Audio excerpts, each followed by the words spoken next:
قل بفضل الله وبرحمته فبذلك فليفرحوا هو خير مما يجمعون۔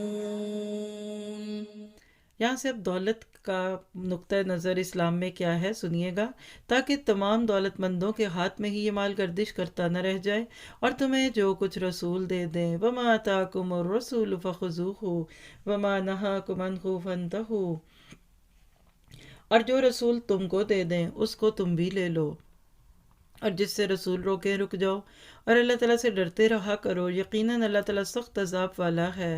فے کا مال ان مہاجر مسکینوں کے لیے جو اپنے گھروں اور اپنے مالوں سے نکال دیے گئے، وہ اللہ کے فضل اور اس کی رضامندی کے طلبگار ہیں، اور اللہ تعالیٰ کی اور اس کے رسول کی مدد کرتے ہیں، یہی راست باز لوگ ہیں، یعنی وہ انصار اللہ جو دن رات اللہ کے دین میں لگے رہتے ہیں، ان کو اس میں سے حصے دو تاکہ وہ پورے فوکس ہو کر اپنے کام کو کر سکیں۔ تو دیکھیے آیت 7 میں اسلامی معیشت کا بڑا ہی خوبصورت اصول ہے، صرف اس ایک آیت پہ ایک سیمینار ہو سکتا ہے، بلیو می، کہ اسلام دولت کے معاملے میں کیا کہتا ہے، کہ لا یکون دولۃ بین الاغنیاء منکم، یعنی منی صرف امیر لوگوں میں ہی نہ رہے، جس کو آپ کہتے ہیں heaps of the gold and diamond and rupees and dollar صرف چند لوگ نہ بن جائیں۔ آج جو دنیا میں آپ کو ایک بہت ہی امبیلنس چیز دکھتی ہے، وہ یہ کہ امیر امیرتا رہے اور غریب غریبتا رہے۔ 200 خاندانوں کے ہاتھ میں پوری دنیا کی دولت ہے، جس کے آگے بڑی بڑی طاقتیں بھی سر جھکائے بیٹھی ہیں۔ اس کے برعکس اسلام مال کے بارے میں کیا کہتا ہے کہ مال صرف دولت مندوں کے درمیان نہ گردش کرے بلکہ سب لوگوں تک پہنچے۔ اسی لیے دیکھیں صدقہ، زکوٰۃ، خیرات، عشر اور یہ سارے جو کفارے ہیں یہ رکھے گئے کہ غریبوں کو ملے۔ اسی طرح اسلام ارتکاز دولت کو پسند نہیں کرتا، یعنی منی ٹو منی، بس وہ گٹھیاں گن گن کے رکھو یا اسٹیٹمنٹس دیکھ دیکھ کے خوش ہوتے رہو، یہ نہیں پسندیدہ۔ لیکن اسلام کمانے کو پسند کرتا ہے، جمع کرنے کو پسند نہیں کرتا۔ مال کو جمع کرنا اور بخل کرنا ناپسندیدہ عمل ہے۔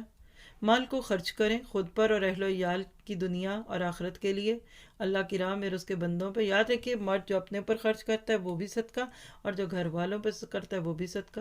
آپ کہتے ہیں دیگ پکا کے غریبوں کو کھلانی ہے، چھوڑیے 4 پتیلیاں 4 دن میں پکا کے گھر والوں کو ایک ایک دن کھلا لیں۔ کچن میں جب جائیں نا اس وقت اس بات کو یاد کیجیے گا، مرد کما کے لاتے ہیں، گروسری لاتے ہیں، جس شوق اور ذوق سے لاتا ہے اجر ملے گا ان کو۔ بیوی کو سنبھال کے بغیر ضائع کیے اچھی نیت سے پکانا ہے، جلانا نہیں، ضائع نہیں کرنا، اور پھر خوشی سے کھلانا ہے، تو میاں کو بھی صدقہ کا اجر ملے گا، بیوی کو بھی ملے گا انشاءاللہ۔ غیر اسلامی معاشرے میں دولت کی غیر منصفانہ تقسیم سے فتنے اور فساد جنم لیتے ہیں۔ اس کو تو میں ایک لفظ پہ سمیٹ دوں تو پھر آگے آپ خود سمجھ لیں، اکنامک ٹیررزم، بس اس سے زیادہ سخت لفظ نہیں بول سکتی۔ پوری دنیا آج اس ایک رول کے اوپر نچائی جا رہی ہے، اور اسی کے اندر سب بینکنگ اور سب انٹرسٹ بیس سسٹم ہے کہ نکل نہیں پا رہے، اگلنے کو دل کرتا ہے اگل نہیں جا رہا، نگلنے کو دل چاہ رہا ہے نگلا نہیں جا رہا۔